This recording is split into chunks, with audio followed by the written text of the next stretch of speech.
ನೋಡಿ ಎಷ್ಟಿದೆ ಸ್ಟಿಕ್ಕರ್ಗಳು ನೀವು ಇಲ್ಲೇ ಕೊಡ್ತಾ ಇದ್ದೀರಾ ನೀವು.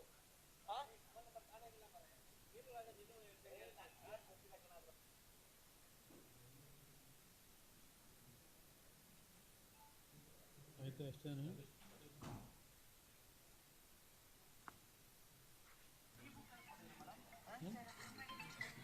ಅಲ್ಲ ನೀವು ಏನು ಗೊತ್ತಾ ಸರ್, ಈ ಬುಕ್ ಇಕ್ಕಂಡು SIR ಮಾಡಿ ಅಂತ ಹೇಳೋರಾ ಹೇಳಿ. ಈ ಬುಕ್ ವಿಡಿಯೋ ಯಾಕೆ ಮಾಡಬಾರ್ದು? ಒಳ್ಳೆ ಚೆನ್ನಾಗೈತಲ್ಲ, ಮಾಡಿರೋ ತಪ್ಪು ವಿಡಿಯೋ ಮಾಡಿ ಟ್ರಾನ್ಸ್ಫರ್ ಮಾಡಿ ನಮಗಿರ್ಬೇಕಲ್ಲ ಸರ್. ನೀವು ಕಾಣಲ್ವಾ? ಅದು ಓಪನ್ ಮಾಡಿಕೊಡಿ. ಅದು ಎಲ್ಲರಿಗೂ ಟ್ರಾನ್ಸ್ಫರ್ ಮಾಡಿಬಿಡೋದು. ಗ್ರೂಪ್ಗೆ ಹಾಕಿದ್ರೆ ಆಯ್ತು.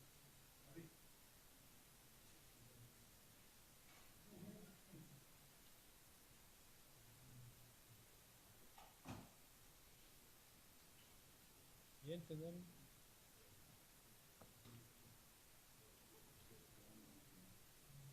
ಸ್ವಲ್ಪ ಅದು ವೈಡನ್ ಮಾಡ್ಕೊಳ್ಳಿ.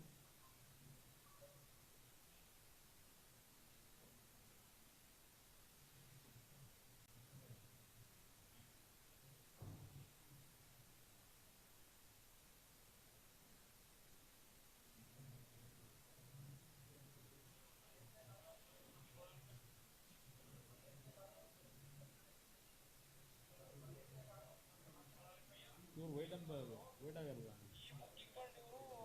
ಫುಲ್ ಸ್ಕ್ರೀನ್ ಬರೋದು.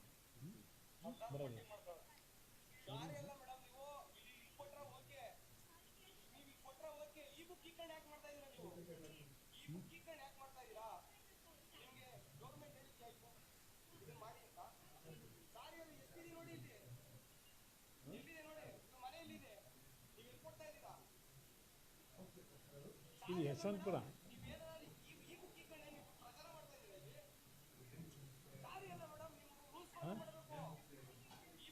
ಎಸ್ ಸರ್, ಅವ್ರ ಫೋಟೋ ಹಾಕೊಂಡು ಒಂದು ಅವ್ರ ಬುಕ್ಕಲ್ಲಿ ಇಟ್ಕೊಂಡು ಮಾಡ್ತಾವ್ರೆಲ್ಲ ಎಲ್ಲರಿಗೂ.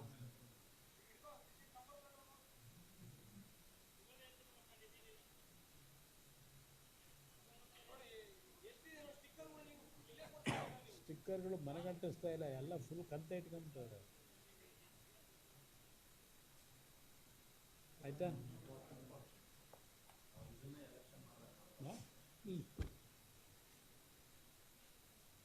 ಆತ್ಮೀಯ ಮಾಧ್ಯಮದ ಸ್ನೇಹಿತರಿಗೆ,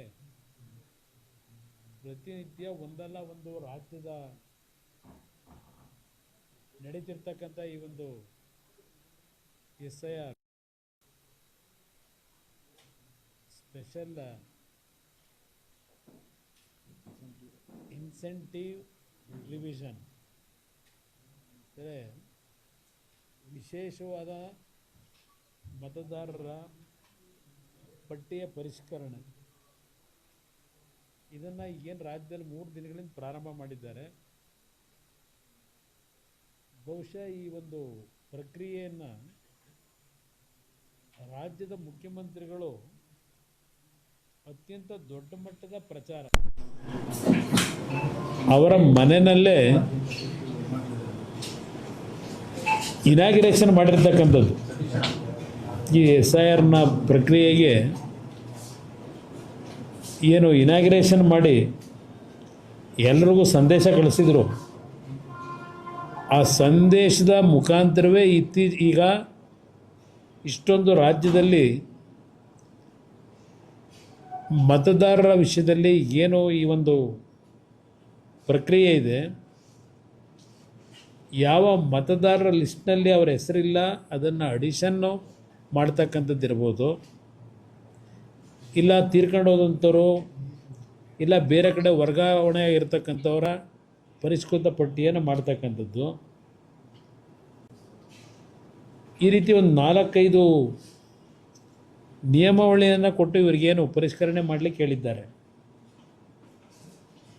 ಇವರು ಮಾಡ್ತಾ ಇರ್ತಕ್ಕಂಥದ್ದೇನು, ನೆನ್ನೆ ದಿನ ರಾಮನಗರದ ಚೌಟ್ರಿಯಲ್ಲಿ ನಡೀತಾ ಇದ್ದಂಥ ವಿಷಯಗಳನ್ನು ಹಲವಾರು ಚೌಟ್ರಿಗಳಲ್ಲಿ ತಾವೆಲ್ಲ ತಮ್ಮ ಮಾಧ್ಯಮದಲ್ಲಿ ಇವತ್ತೇನು ಜನತೆ ಮುಂದಿಟ್ಟಿದ್ದೀರಿ.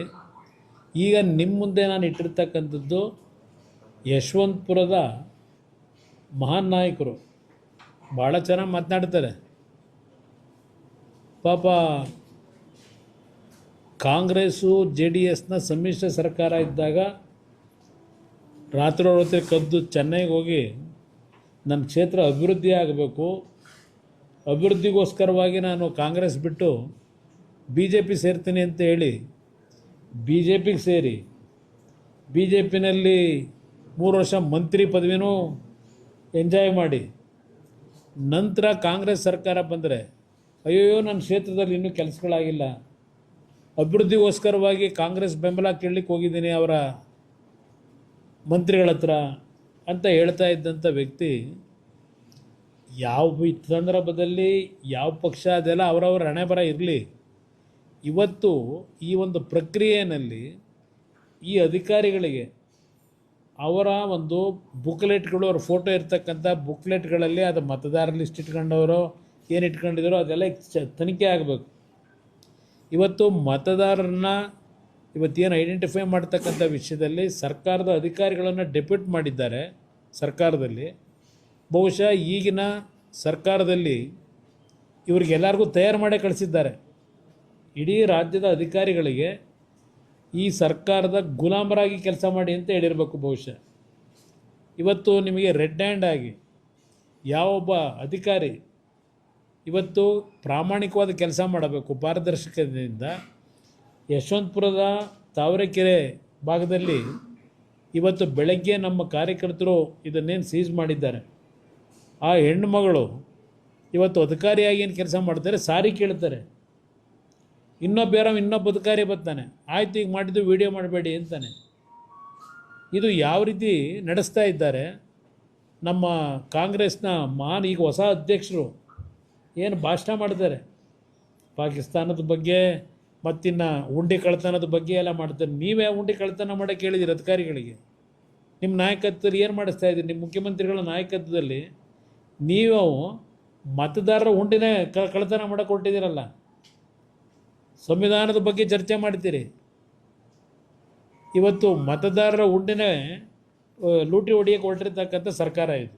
ಈಗ ಮಾಡ್ತಿರ್ತಕ್ಕಂಥ ಕೆಲಸ ನೋಡಿದ್ರೆ ಇವತ್ತು ನಾನು ಎಲೆಕ್ಷನ್ ಕಮಿಷನ್ ಇಲ್ಲೇನಿದೆ, ಇವರು ತಕ್ಷಣ ಕೇಂದ್ರದ ಎಲೆಕ್ಷನ್ ಕಮಿಷನ್ಗೆ, ಇಲ್ಲಿ ಸರ್ಕಾರದ್ದು ಪ್ರಶ್ನೆ ಇಲ್ಲ, ಕೇಂದ್ರ ಸರ್ಕಾರದ ಚುನಾವಣಾ ಆಯುಕ್ತರಿಗೆ ಇಲ್ಲಿ ನಡೀತಿರ್ತಕ್ಕಂಥ ಈ SIRನ ಪ್ರಕ್ರಿಯೆಗಳೇನಿದೆ ಇದು ಅತ್ಯಂತ ಒಂದು ಸಂವಿಧಾನದ ಒಂದು ಸಂಪೂರ್ಣ ಧಿಕ್ಕಾರ ಮಾಡ್ತಕ್ಕಂಥದ್ದು, ಸಂವಿಧಾನವನ್ನು ನೆಲಸಮ ಮಾಡ್ತಕ್ಕಂಥ ರೀತಿಯಲ್ಲಿ ಇವತ್ತು ಈ ಒಂದು ಚುನಾವಣಾ ಪದ್ಧತಿಗಳನ್ನೇ ಬುಡಮೇಲೆ ಮಾಡ್ತಕ್ಕಂಥ ದೃಷ್ಟಿಯಿಂದ ಈ ರೀತಿಯ SIRನ ಇಲ್ಲಿ ನಡೆಸ್ತಾ ಇದ್ದಾರೆ. ಬಹುಶಃ ನಾನು ನಿನ್ನೆ ಏನು ಹೇಳಿದ್ದೇನೆ, ಇವತ್ತು ನನಗೆ ಇಂಡಿಯಿಂದ ಫೋನ್ ಮಾಡ್ತಾರೆ, ಪಾವಗಡದಿಂದ ಫೋನ್ ಮಾಡ್ತಾರೆ, ತುಮಕೂರಿಂದ ಫೋನ್ ಮಾಡ್ತಾರೆ, ಅರ್ಕಲಗೂಡಿಂದ ಫೋನ್ ಮಾಡ್ತಾರೆ, ಎಲ್ಲ ಕಡೆಯಿಂದ ಫೋನ್ ಬರ್ತಾ ಇದೆ. ಈ ಥರ ಇವತ್ತು ಈ ರೀತಿಯ ಒಂದು ಮತದಾರರ ಪರಿಷ್ಕರಣೆ ಮಾಡ್ತಾ ಇದ್ದಾರೆ, ಎಲ್ಲ ಗಾಳಿಗೆ ತೂರಿದ್ದಾರೆ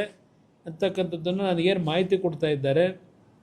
ಇವತ್ತು ಮಧ್ಯಾಹ್ನ 3 ಗಂಟೆಗೆ ನಮ್ಮ ಪಕ್ಷದ ಫ್ಲೋರ್ ಲೀಡರ್ ಏನಿದ್ದಾರೆ ಸುರೇಶ್ ಬಾಬು ಅವರು ಮತ್ತು ಹಲವಾರು ಶಾಸಕರುಗಳೊಂದಿಗೆ ನಿಖಿಲ್ ಕುಮಾರಸ್ವಾಮಿಯವರು ಸಹ ಇವತ್ತು ಮಧ್ಯಾಹ್ನ 3 ಗಂಟೆಗೆ ಚುನಾವಣಾ ಆಯುಕ್ತರನ್ನ, ರಾಜ್ಯದ ಚುನಾವಣಾ ಆಯುಕ್ತರನ್ನ ಭೇಟಿ ಮಾಡ್ತಾ ಇದ್ದಾರೆ. ಅಧಿಕಾರಿಗಳನ್ನ ಭೇಟಿ ಮಾಡಿ ಇಲ್ಲಿ ನಡೆದಿರ್ತಕ್ಕಂಥ ವಿಷಯಗಳನ್ನು ಇವತ್ತೆಲ್ಲೇನು ಒಂದು ದಾಖಲೆಗಳ ಸಮೇತ ಅವರಿಗೆ ಕೊಡ್ತಾ ಇದ್ದಾರೆ.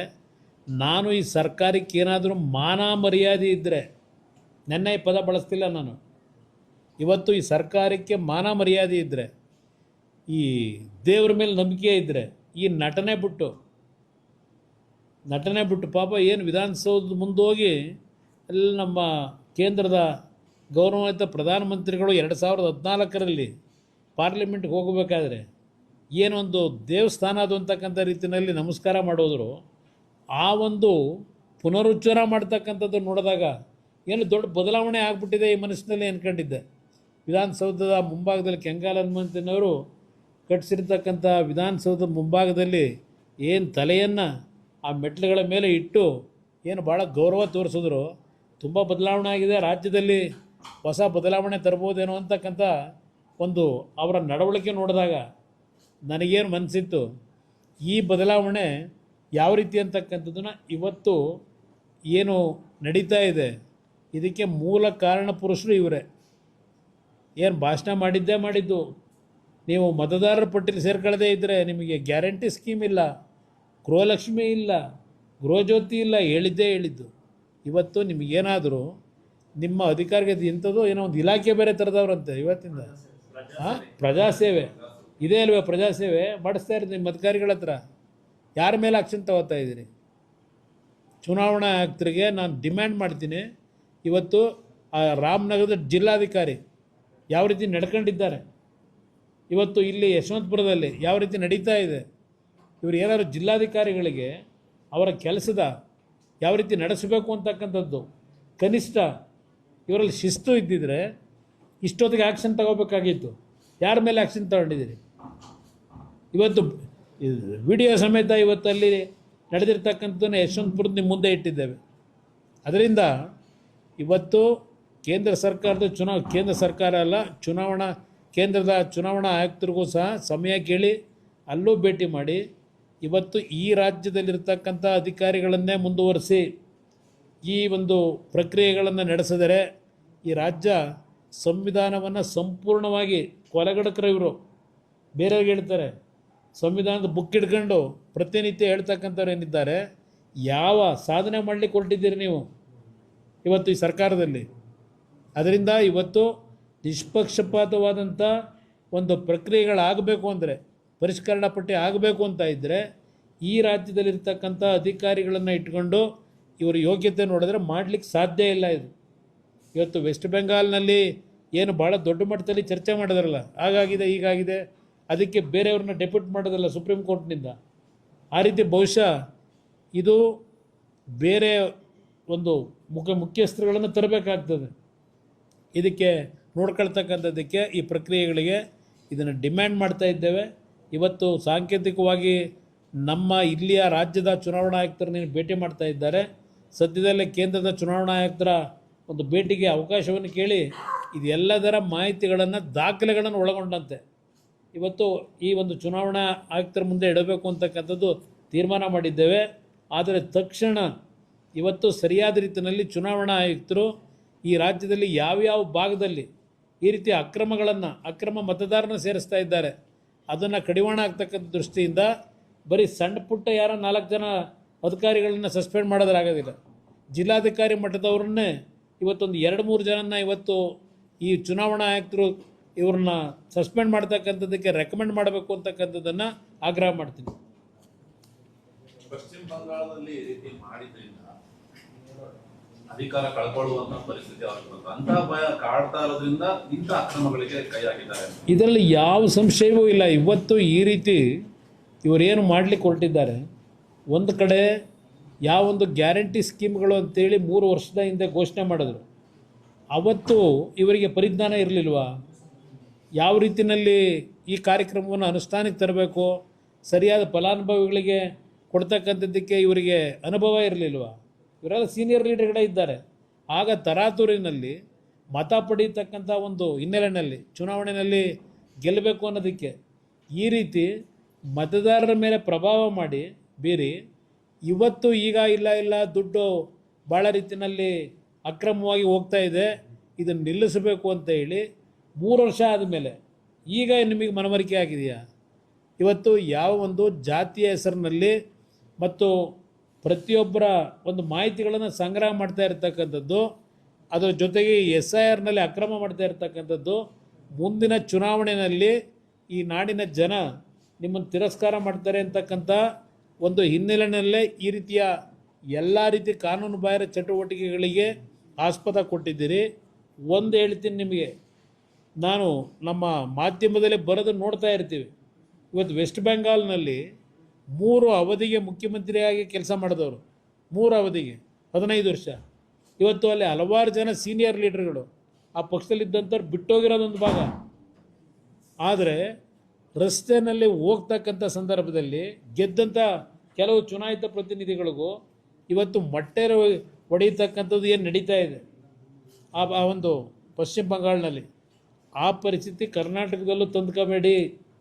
ಈ ಕಾಂಗ್ರೆಸ್ನ ನಾಯಕರುಗಳಿಗೆ ಹೇಳ್ತೀನಿ, ವೆಸ್ಟ್ ಬೆಂಗಾಲ್ನ ಪರಿಸ್ಥಿತಿಯನ್ನು ಇಲ್ಲಿ ನಿಮ್ಮ ಚುನಾಯಿತ ಪ್ರತಿನಿಧಿಗಳ ಮೇಲೆ, ಪ್ರಮುಖ ನಾಯಕರ ಮೇಲೆ ಜನತೆ ಯಾವೊಂದು ವೆಸ್ಟ್ ಬೆಂಗಾಲ್ನಲ್ಲಿ ನಡೀತಾ ಇದೆ ಆ ಕೋಪದಲ್ಲಿ ಆ ವಾತಾವರಣ ಸೃಷ್ಟಿ ಮಾಡ್ಕೊಳ್ತಕ್ಕಂಥದ್ದಕ್ಕೆ ಹೆಜ್ಜೆ ಇಟ್ಟಿದ್ದೀರಿ. ಆ ವಾತಾವರಣ ಬರೋದಕ್ಕಿಂತ ಮುಂಚೆ ನಿಮ್ಮ ಹೆಜ್ಜೆನ ಸರಿಪಡಿಸ್ಕೊಂಡ್ರೆ ಸೂಕ್ತ. ಇಲ್ಲದೇ ಮುಂದಕ್ಕೆ ಇದಕ್ಕೆ ತಯಾರಾಗಿರಿ ಅಂತಕ್ಕಂಥದ್ದನ್ನು ಜನ ಇಲ್ಲೂ ಕರ್ನಾಟಕದಲ್ಲೂ ತಯಾರಾಗ್ತಾ ಇದ್ದಾರೆ. ಈ ಒಂದು ವೆಸ್ಟ್ ಬೆಂಗಾಲ್ನಲ್ಲಿ ನಡೆದಂಥ ರೀತಿಯಲ್ಲಿ ಈ ಜನಪ್ರತಿನಿಧಿಗಳ ಬಗ್ಗೆ ಯಾವ ರೀತಿ ನಾವು ನಡ್ಕೋಬೇಕಾಗ್ತದೆ ಅಂತಕ್ಕಂಥದ್ದು ಇವರು ಮಾಡ್ತಕ್ಕಂಥ ದಿನ ದೂರ ಇಲ್ಲ. ಎಚ್ಚರಿಕೆ ವಹಿಸ್ಕೊಳ್ಳದೆ ಇದ್ದರೆ ನಿಮಗೆ ಗಂಡಾಂತರ ಕಾದಿದೆ ಅನ್ನೋದನ್ನು ಹೇಳಲಿಕ್ಕೆ ಬಯಸ್ತೀನಿ.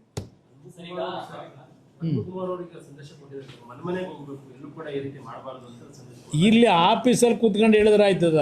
ಮನೆ ಸಂದೇಶ ಕೊಟ್ಟರೆ ಅವ್ರ ಸಂದೇಶ ಏನಾದ್ರು ನಡೀತಾ ಇದೆಯಾ?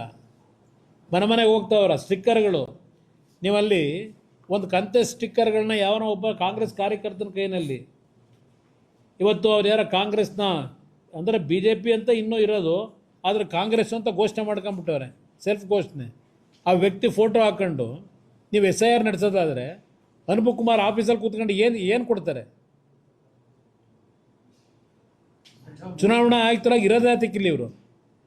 ಮನೆಗೆ ಹೋಗಿ ಅಂತ ಬರೀ ಅಲ್ಲಿ ಕೂತ್ಕೊಂಡು AC ರೂಮಲ್ಲಿ ಕೂತ್ಕೊಂಡು ಹೇಳಿದ್ರಾಗುತ್ತಾ? ಎಷ್ಟು ಜನ ಇಟ್ಕೊಂಡಿದ್ದೀರಿ ಸಿಬ್ಬಂದಿನ ಚುನಾವಣಾ ಆಯುಕ್ತರು ನೀವು? ಯಾಕೆಂದ್ರೆ ಹಿಂದೆ ಈ ಸರ್ಕಾರವೇ ಒಂದು ಸಲ ಅಫಿಡವಿಟ್ ಹಾಕಿದ್ರು, ಚುನಾವಣಾ ಆಯುಕ್ತರ ಚುನಾವಣಾ ಪದ್ಧತಿಯನ್ನು ನಡೆಸಲಿಕ್ಕೆ ಚುನಾವಣೆಗಳನ್ನು ಚುನಾವಣಾ ಅಧಿಕಾರಿಗಳಿಗೆ ಹಣದ ವ್ಯವಸ್ಥೆ ಇಲ್ಲ, ಸರ್ಕಾರ ಬರ್ಬಾದಾಗಿದೆ ಅಂತೇಳಿ, ದುಡ್ಡು ಕೊಡ್ಲಿಕ್ಕೆ ದುಡ್ಡಿಲ್ಲ ಅಂತೇಳಿ, ಚುನಾವಣೆ ಮುಂದೂಡಿ ಅಂತೇಳಿ ಕಳಿಸಿದ್ದನ್ನು ಕೇಳಿದ್ದೀನಿ. ಎಷ್ಟು ಜನ ಸಿಬ್ಬಂದಿ ಇಟ್ಕೊಂಡಿದ್ದೀರಿ?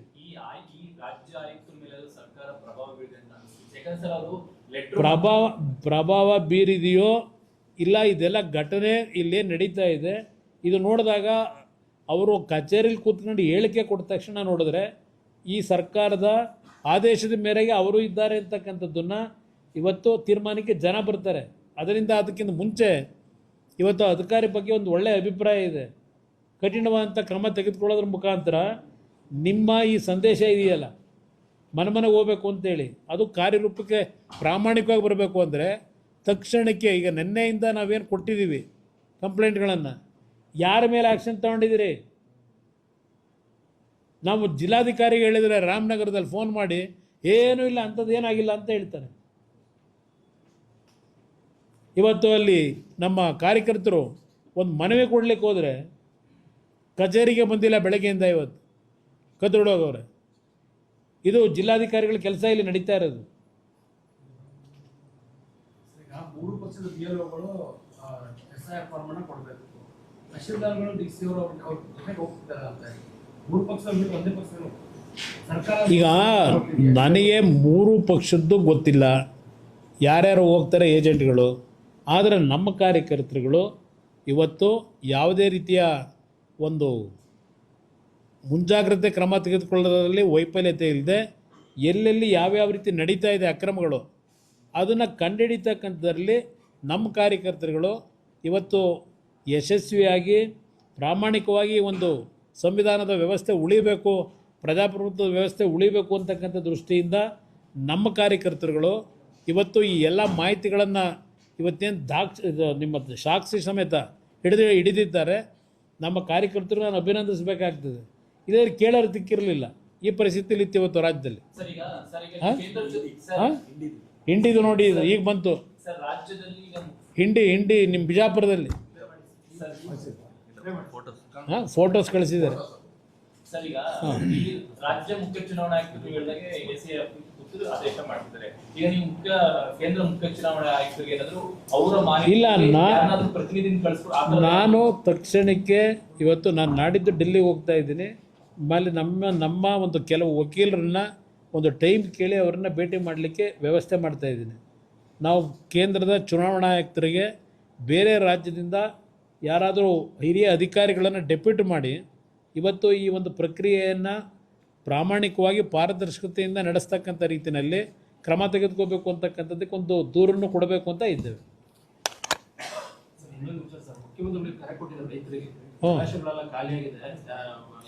ಸರಿಯಪ್ಪ, ಬಿತ್ತನೆ ಮಾಡಲ್ಲ ಮುಖ್ಯಮಂತ್ರಿಗಳೇ, ನೀವು ಹೇಳಿದಿರಿ ನೋಡಿದೆ. ಜಲಾಶಯಗಳನ್ನು ನಂಬಿ ಕರ್ನಾಟಕದಲ್ಲಿ ನೀವು ಯಾವುದೇ ರೀತಿ ಬೆಳೆ ಬೆಳೀಲಿಕ್ಕೆ ಹೋಗಬೇಡಿ ಅಂತ ಹೇಳಿದ್ದೀರಿ. ಬಹುಶಃ ಜಲಾಶಯಗಳಲ್ಲಿ ಈಗಿರ್ತಕ್ಕಂಥ ನೀರನ್ನು ಪಕ್ಕದ ರಾಜ್ಯಗಳಿಗೆ ಇವತ್ತು ಕೊಟ್ಟು ನಮ್ಮ ರಾಜ್ಯದ ರೈತರನ್ನ ಇವತ್ತು ನೀವೇನು ಬಿತ್ತನೆ ಮಾಡಿದೆ ನೀವು ಬರಗಾಲದಲ್ಲಿ ಏನು ಹಿಂಸೆ ಅನುಭವಿಸ್ಕೊಳ್ಳೋಕ್ಕೆ ತಯಾರಾಗಿರಿ ಅಂತಕ್ಕಂಥ ಸಂದೇಶ ಅದು. ಬಹುಶಃ ರಾಜ್ಯದ ಇತಿಹಾಸದಲ್ಲಿ ಯಾವುದೇ ಒಬ್ಬ ಮುಖ್ಯಮಂತ್ರಿ ಇವತ್ತು ಜಲಾಶಯಗಳನ್ನು ನಂಬಿ ನೀವು ಯಾರು ಬಿತ್ತನೆ ಮಾಡಬೇಡಿ ಅಂತಕ್ಕಂಥ ಒಂದು ರೈತರಿಗೆ ಸಂದೇಶ ಕೊಟ್ಟಿರ್ತಕ್ಕಂಥದ್ದು ಬಹುಶಃ ಕರ್ನಾಟಕ ರಾಜ್ಯ ಅಲ್ಲ ದೇಶದ ಇತಿಹಾಸದಲ್ಲೇ ಇದು ಮೊದಲನೇ ಸಂದೇಶ. ಒಬ್ಬ ಮುಖ್ಯಮಂತ್ರಿಯಾಗಿ ಜವಾಬ್ದಾರಿಯುತ ಸ್ಥಾನದಲ್ಲಿರ್ತಕ್ಕಂಥವರು ಕೊಟ್ಟಿರ್ತಕ್ಕಂಥ ಹೇಳಿಕೆ ಆಗಿದ್ದರೆ ರೈತರು ಈ ವರ್ಷ ಬಿತ್ತನೆ ಮಾಡಬಾರ್ದು ಅಂತ ಇದ್ದರೆ ಆ ಬಿತ್ತನೆ ಮಾಡದೇ ಹೋದರು ಅಂತಲೇ ಇಟ್ಕೊಳ್ಳಿ. ಆಗ ರೈತರ ಬದುಕಿಗೆ ಏನು ಕೊಡ್ತೀರಿ? ಅದು ಹೇಳಿದ್ದೀರಾ, ಘೋಷಣೆ ಮಾಡಿದ್ದೀರಾ? ಅದು ಹೇಳಬೇಕಲ್ಲ ರೈತರಿಗೆ. ಹಾಂ, ದನ ಕರುಗಳ ಮೇವೆ ಏನಾಗಬೇಕು, ಕುಡಿಯೋ ನೀರೇನಾಗಬೇಕು? ಇವತ್ತು ಕಾಂಗ್ರೆಸ್ನ ತಮಿಳ್ನಾಡಿನವ್ರು ಹೇಳವ್ರೆ, ಒಂದು ಇಟ್ಟಿಗೆ ಇಡಕ್ಕೆ ಬಿಡಲ್ಲ ಮೇಕೆದಾಟಿನಲ್ಲಿ. ಕಾಂಗ್ರೆಸ್ನ ನಾಯಕರಲ್ಲಿ ಹೇಳ್ತಾವ್ರಪ್ಪ, ಕಾಂಗ್ರೆಸ್ ಅಧ್ಯಕ್ಷರೇ ಹೇಳಿರೋದು ಮೇಕೆದಾಟು DPR ಎತ್ತಿನ ಹೊಳೆ ಅದು ಯಾವ ಜೂನಲ್ಲ ಕೊಡ್ತೀವಿ ಅಂತ ಹೇಳಿದ್ರೆ ಗೊತ್ತಿಲ್ಲ. 3 ವರ್ಷದಿಂದ ಹೇಳ್ತಾನೆ ಅವರೇ, ಈ ವರ್ಷದ ಜೂನ್ ಜುಲೈನಲ್ಲಿ ಎತ್ತಿನ ಹೊಳೆಯಿಂದ ನೀರು ಹರಿಸ್ತೀವಿ. ಈಗ ಮುಂದುವರ್ಷಕ್ಕಂತೆ ಈಗ ಹೊಸ ನೀರಾವರಿ ಸಚಿವರು ಬಂದವ್ರೆ, ಈಗ ಅವ್ರು ಹೇಳ್ತಾವ್ರೆ ಮುಂದುವರ್ಷದಷ್ಟೊತ್ತಿಗೆ ಇನ್ನೂ ಹಣ ಹೊಂದಿಸ್ಬೇಕಂತ 8,000 ಕೋಟಿ ಹೊಂದಿಸಿ ಸಂಪೂರ್ಣಗೊಳಿಸಿ ಆಮೇಲೆ ನೀರು ತರ್ತಾರಂತೆ. ಇಲ್ಲಿವರೆಗೂ ಖರ್ಚು ಮಾಡಿದಿರಲ್ಲ 23,000 ಕೋಟಿನೋ ಏನೋ, ಆ ನೀರು ಎಲ್ಲೋಗೈತೆ?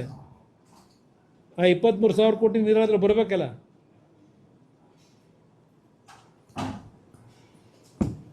ಇವತ್ತು ಒಂದು ತಿಂಗಳ ಸಂಭ್ರಮ ಸರ್, ಮುಖ್ಯಮಂತ್ರಿಯಾಗಿ ಅಧಿಕಾರ ತಗೊಳ್ಬೇಕು. ಅವ್ರಿಗೆ ಸಂಭ್ರಮ ಇರ್ಬೋದು, ನಾಡಿನ ಜನತೆಗೆ ಬರೀ ಹೇಳಿಕೆಗಳು ನೋಡಿದ್ದೀನಿ. ಒಂದು ತಿಂಗಳಲ್ಲಿ ಅದೆಂಥದ್ದು ಕಾಂಗ್ರೆಸ್ ಕಾರ್ಯಕರ್ತರು ಅದೆಂಥದ್ದು ಭಾರತ್ ಜೋಡೋ ಮಾಡಿದ್ರಂತಲ್ಲ, ಅವರಿಗೆ ಪ್ರತಿ ಪಂಚಾಯಿತಿ ಒಳಗೆ 10 ಲಕ್ಷ ರೂಪಾಯಿ ಕೊಡ್ತಾರಂತಲ್ಲ. ಹಾಂ, ಭಾರತ್ ಜೋಡೋ ಯುವಕರ ಸಂಘ ಪ್ರತಿ ಗ್ರಾಮ ಪಂಚಾಯಿತಿಗೆ 10 ಲಕ್ಷ ರೂಪಾಯಿ ಘೋಷಣೆ ಆಗಿದೆ. ಯಾರಪ್ಪನ ಮನೆ ದುಡ್ಡಿದು? ಈಗ ಗ್ಯಾರಂಟಿ ಸ್ಕೀಮ್ ನೋಡ್ಕೊಳ್ಳೋಕ್ಕೆ ಪ್ರತಿ ತಾಲೂಕು ವಿಧಾನಸಭಾ ಕ್ಷೇತ್ರಕ್ಕೆ ಜಿಲ್ಲೆಗೆ ಒಬ್ಬ ಅಧ್ಯಕ್ಷ, ಅವನಿಗೆ ಕ್ಯಾಬಿನೆಟ್ ರ್ಯಾಂಕು, ಇಲ್ಲಿ ರಾಜ್ಯ ಮಟ್ಟದಲ್ಲಿ ಒಬ್ಬನ ಕ್ಯಾಬಿನೆಟ್ ರ್ಯಾಂಕು. 3 ವರ್ಷ ಏನು ದನ ಕಾಯ್ತಾ ಇದ್ರಾ? ಈಗ ಸಮೀಕ್ಷೆ ಮಾಡೋಕೆ ಹೊರಟಿದ್ದೀರಲ್ಲ, 3 ವರ್ಷದಿಂದ ಮತ್ತು ಈ ಕಮಿಟಿ ಮಾಡಿದ್ರಲ್ಲ ಪ್ರತಿ ತಾಲೂಕಿನಲ್ಲಿ, ಅದಕ್ಕೆ ಅವರಿಗೆ ಸರ್ಕಾರದ ದುಡ್ಡು ಮಾಡಿದ್ದೇನವರು ಮತ್ತಾಗಿದ್ದರೆ ಈಗ ಹುಡ್ಕಕ್ಕೆ ಹೊರಟಿದ್ದೀರಲ್ಲ ಸತ್ತರು ಇನ್ಕಮ್ ಟ್ಯಾಕ್ಸ್ನವರು, ಇದನ್ನು ಈಗ ಹುಡುಕ್ತಾ ಇದ್ದೀರಿ. 3 ವರ್ಷದಿಂದ ಈ ಕಮಿಟಿ ಮಾಡಿದ್ರಲ್ಲ, ಇವರೇನು ಮಾಡ್ತಾಯಿದ್ರು? CAG ರಿಪೋರ್ಟ್ನಲ್ಲಿ ಅವರು ರಿಪೋರ್ಟ್ ಕೊಡ್ತಾರೆ, ಇಲ್ಲಿ ಹಣ ವೆಚ್ಚ ಆಗಿರೋದು ಇಲ್ಲೆಲ್ಲ ಇದು ಎಂಥದ್ದು ನಿಮ್ಮ ಗ್ಯಾರಂಟಿ ಅಧ್ಯಕ್ಷರು ಒಬ್ಬರು ಮಾಡ್ಕೊಂಡಿದ್ದೀರಲ್ಲ, ಅವರೇನು ಹೇಳ್ತಾರೆ? CAG ರಿಪೋರ್ಟೇ ಸುಳ್ಳು ಅಂತಾರೆ. ಮೊನ್ನೆ ಹೇಳಿಕೆ ನೋಡಿದೆ, CAG ರಿಪೋರ್ಟೆಲ್ಲ ತಪ್ಪಿದೆ, ಆ ಥರ ಏನಾಗಿಲ್ಲ ಅಂತ ಹೇಳ್ತಾರೆ ಅವರು. ಮೊನ್ನೆ ಮಾಧ್ಯಮ ಸ್ನೇಹಿತರ ಮುಂದೆ ಹೇಳಿದ್ರು. ಈಗ ಇಷ್ಟೆಲ್ಲ ಸರ್ಕಾರದ ದುಡ್ಡು ತಿಂದು ನೀರು ಕುಡಿದು ಜನತೆ ಮೇಲೆ ತೆರಿಗೆ ಮೇಲೆ ಹಾಕಿ ಈಗ ಇದೇನೋ ಬಸ್ತು ಇನ್ನೊಂದು 2 ದಿವಸದಲ್ಲಿ ತಗೋತಾರಂತೆ ರೇಟು ಜಾಸ್ತಿ ಮಾಡೋದಕ್ಕೆ. ಇದು ಈ ಸರ್ಕಾರ ನಡೀತಾ ಇರೋದು. ಇವರ ಒಂದು ತಿಂಗಳ ಸಂಭ್ರಮ ನೋಡ್ತಾ ಇದ್ದೀನಿ, ಏನೇನು ಕೊಟ್ಟವ್ರೆ ಅಂತ ಹೇಳಿ. ಎಲ್ಲ ಹಿಂದಿನ ಸರ್ಕಾರಗಳಲ್ಲಿ ಯಾವುದೋ ಕಾರ್ಯಕ್ರಮಗಳಿದ್ದವನ್ನ ಹೋಗಿ ಟೇಪ್ ಕಟ್ ಮಾಡ್ತಾರೆ 3 ವರ್ಷದಿಂದ, ಹಿಂದಿನ ಸರ್ಕಾರದಲ್ಲಿ ಮಾಡಿದಂಥ ಕಾರ್ಯಕ್ರಮಗಳನ್ನ. ಹೊಸದಾಗಿ ನೀವು ಮಾಡಿರೋದೇನಿದೆ? ಯಾವ ನೀರಾವರಿ ಯೋಜನೆಗಳಿಗೆ ಹೆಚ್ಚುವರಿಯಾಗಿ ಕಾರ್ಯಕ್ರಮ ತಂದಿದ್ದೀರಿ? ಕೊಟ್ಟಿರೋದೇನು ನೀವು? ರಸ್ತೆಗಳೇನಾಗಿದೆ?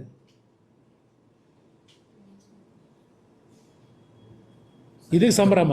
ಈಗ ಮಸೀದಿಗಳಲ್ಲಿ ಮತ್ತೆ ರಾಮನಗರದಲ್ಲೂ ಕೂಡ ಅನುಕೋಮಿನ ಸಮುದಾಯದವ್ರದ್ದೇ ಇದಾಗ್ತಿದೆ. ಇನ್ನೊಂದ್ ಕಡೆ ಓಟ್ ಕಳೆದೋಗುತ್ತಿರುವ ಆತಂಕ ಇದೆಯಾ ಅಂತ ಸರ್ಕಾರಕ್ಕೆ? ಸರ್ಕಾರಕ್ಕೆ ಆತಂಕ ಇರೋದಂತೂ ಸತ್ಯ.